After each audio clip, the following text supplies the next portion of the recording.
What is up, you guys? Alex here. Today's video, we're gonna have a new reaction of the WWE. That is 10 most shocking WWE couple in 2020. John Cena, new girlfriend, Becky Lynch, and Alexa Bliss. Okay, Alexa Bliss, God damn it. I know she's taking right now, but damn, too bad for me. Really too bad. I will give you a shout out. I will give you a shout out. That is Watch WWE. He made a great list about shocking moment, best moment, unforgettable moments of WWE.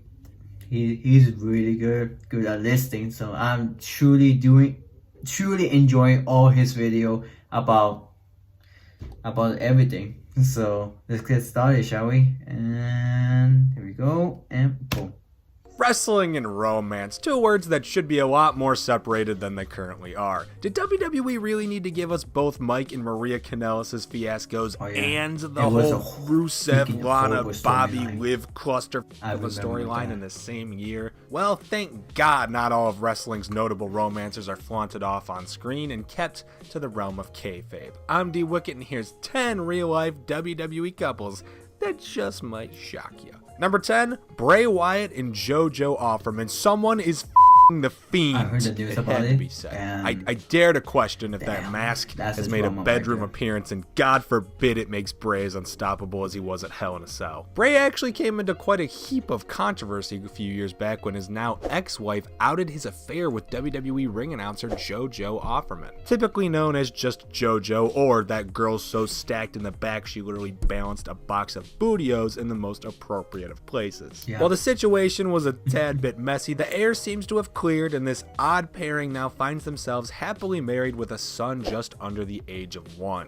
A son who doesn't only have Bray Wyatt as a father, but also Braun Strowman as a godfather. Jesus Christ, this kid could rule humanity. Hey, congratulations on the baby. Thank you. That's amazing. You just announced. Yeah, that's true. Oh my lord. That seems stinky. Number 9, Batista and Dana Brooke. Are they really going out? Dana's past entries on these her short-term fling with fellow bodacious blondie Dolph Ziggler, it looks like Dana has moved on from the show-off and moved on to greener, more galaxy-guarding pastures. If you've kept up with the wrestling Twitter, first off, you poor bastard. Second off, you know that these two have been exceptionally flirty with each other over the past few months. Back and forths include Dana's oh-so-subtle complimenting of that marvelous hunk of a destroyer, a great couple, Batista's invitation to help Dana train at his personal gym. This one's just oh so damn sexual. You know, just standing around with my arms up. I see you've been getting those squats in. I mean, I do work out. You know a good gym? Number 8, Vince and Linda McMahon. Listen, dude, these two are still married? How? And why? And also how?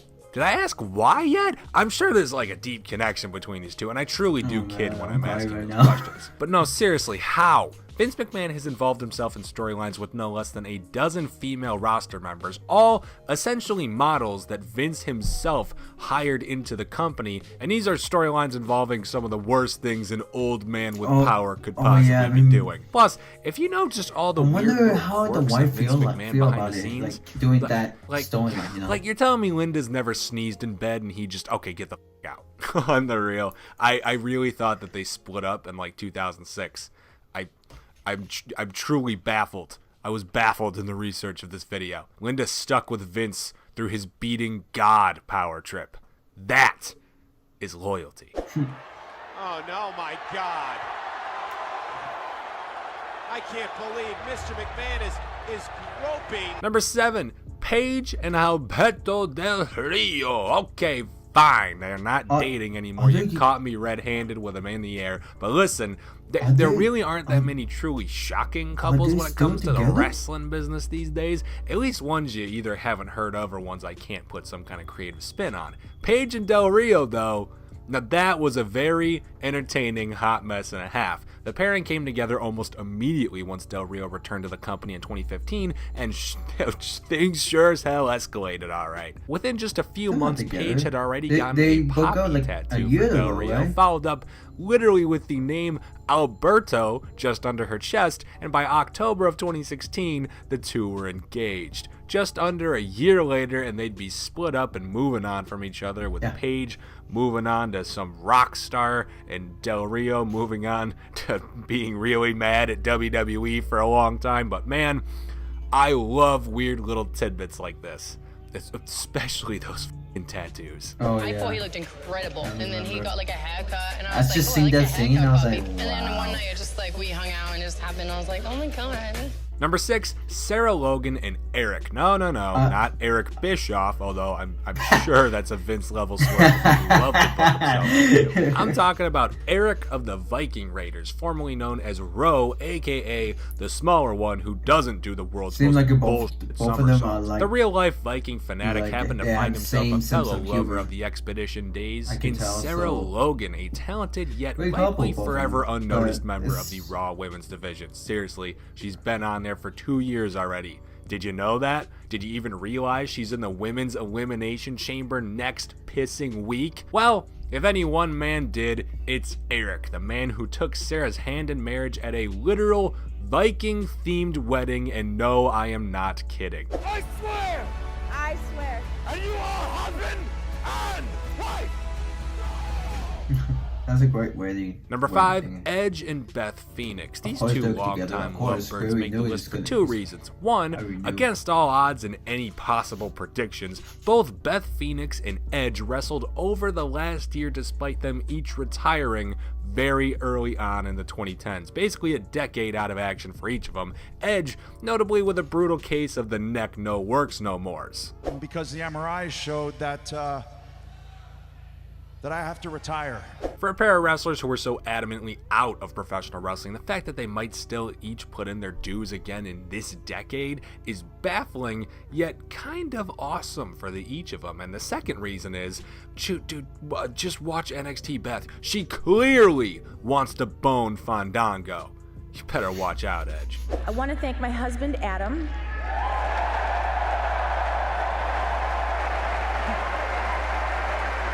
Number 4, Brock Lesnar and Sable. Every time I used to think about this pairing, I would just sort of chuckle because it always just seemed so left field to me. But you know what? The more I really try to delve into the minds and personality of these two, it actually starts really adding up. Sable just might have become the biggest attraction of the entire Attitude Era based on her body alone, with absolutely nothing else in terms of charisma or talking ability or promos, none of that. Similarly, Brock Lesnar was brought in for his physique and athletic ability despite not being able to compel with a microphone to save his hunting cabin. A pair of entertainers brought into the company to entertain with everything except their personalities. It all just sort of adds up to me.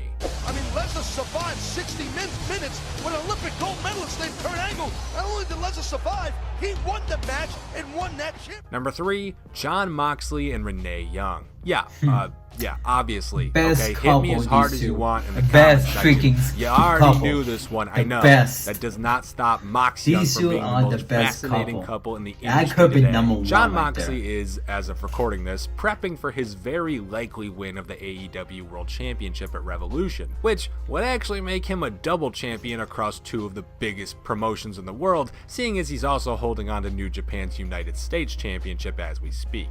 Renee Young is currently busy across the true Forbidden Sea over at WWE, where she's occasionally on commentary, a special contributor to SmackDown, and a host of WWE Backstage. Just like they joked about recently, they are literally the most widespread power couple in all of wrestling right now, with revenue streams coming in from WWE, AEW, New Japan, Fox, plus all of their side projects. That is a power couple. They just took my hat.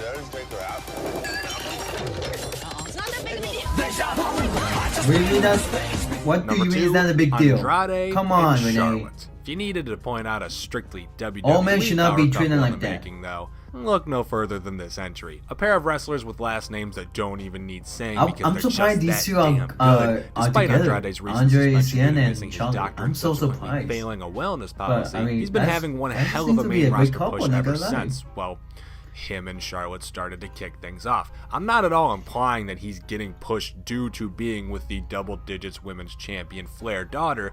I'm sure it's not hurting, but Charlotte's actually been helping Andrade a lot when it comes to both speaking English and learning the behind-the-scenes ropes to WWE. And with her help, he's reportedly become one of the most likable roster members backstage, especially with Vince himself.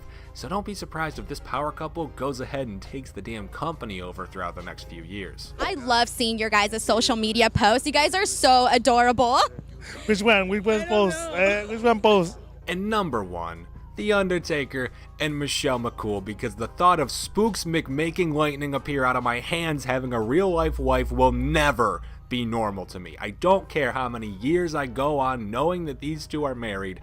Undertaker will literally have to retire and be out of action for 5+ years before I start seeing him as a regular, normal man. And even then, I'm still probably going to find this one pretty weird. Hey, bless Michelle, though. If you've noticed, Undertaker's been looking pretty damn good recently, probably better than he has in the last decade. It's apparently due to her dietary influences, as well as a little motivation for this potential AJ Styles WrestleMania matchup that's up on the horizon.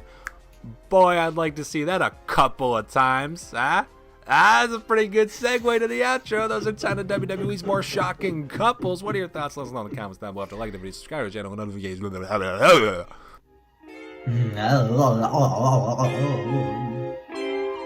Great list, bro. Here's the thing, though. Okay, so sorry for the talk during the reaction. I'm sorry, because there is so many things I had to say about it, Okay, the first thing the only thing that shocked me the most is Andrade Cien and Charlotte Flair. I was also surprised they are together because it was unexpected for me, but they're a great couple. But my number one best couple, my number one that is, okay, I know Dean Ambrose, of course, Dean Ambrose and Renee Young, absolutely the great couple. And Dean Ambrose just stand up and try to get the guy stolen her wife hat. That's how it should be. That's how it should be. Well, if she said it's not worth it, like come on, all the men should be treating like a real man is. What really a man really is. You should be treated like stealing other stuff person, So yeah, that's my favorite couple, these two. And I thought John Cena is gonna be on the list with the new girlfriend since Nikki Bella broke up with John. Okay, here's the thing. I can see why John Cena and Nikki Bella broke up. Nikki Bella was having truly feeling with a dancer guy. It's true. So probably it's her. It's not John Cena. It's her. I mean, it's not John Cena's fault. John Cena is trying his best. He's trying to do being himself. He being himself. I seen one of the video about between him and her. He's being himself, and I can see why Nikki Bella wants something. She wants to have a kid. And then John Cena now he really wants to have a kid. It's not that he's forcing himself, because he doesn't want to lose Nikki Bella. But Nikki Bella lose John Cena. John Cena didn't lose Nikki Bella. But right now, John Cena is truly happy with the new girlfriend. I'm glad he is, because he deserves better. He deserves better than Nikki Bella. I'm sorry, Bella Army fan. It's true. That's the way I see it. I'm sorry. You can say comment whatever you want. Say comment you want. If you hate me, go ahead. Bella Army fan, it's my opinion. You should understand what my opinion really is. Keep your own opinion. Alright guys, that's about my reaction to this video. Hope you guys did enjoy. And I'm really apologize for talking during the reaction. And thank you guys for watching. And you guys know what to do, the WWE fans. Leave a like, share, subscribe. And talk to you guys on the next video. Peace out.